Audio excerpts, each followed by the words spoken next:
Insigamugani bateye Rwaserera cyangwa se gutera Rwaserera. Uyu mugani bawuciye babonye ahantu basahinda cyane bateje imvururu, nibwo bavuga ngo bari abantu bateje Rwaserera cyangwa se bari gutera Rwaserera.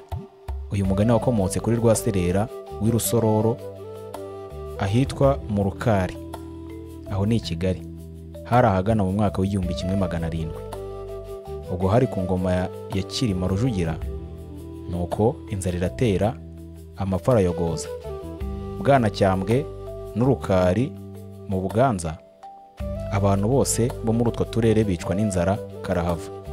Mu Rukari Irusororo hari hatuye umugabo witwaga Rwaserera, akaba umukungu cyane, akomeye cyane.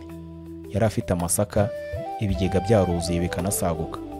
Abantu bo muri utwo turere bakajya bajya kumucaho inshuro, ndetse n'abafite ibimasa n'amasuka bakayazana akabahahira. Nuko inzara igumya guca ibintu muri utwo turere. Nuko bukeye umugabo wari utuye i Buganza bwa Kiramuruzi witwaga Rubanguka rwa Mpama arikora ajya gukeza Rwaserera. Ageze iwe ati nje kugukeza ngo unsindire iki cyago cy'inzara.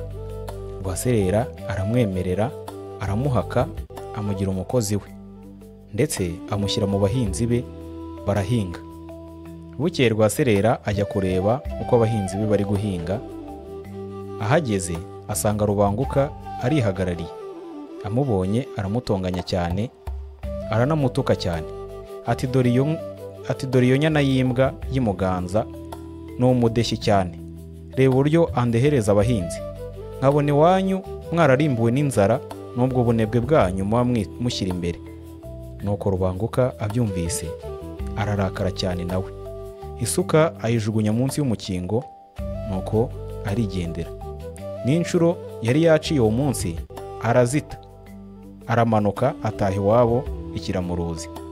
Agezeyo abitekerereza abaturanyi be, ababwira uko Rwaserera ari umugome, ndetse akaba yarasagutswe n'umurengwe bikabije.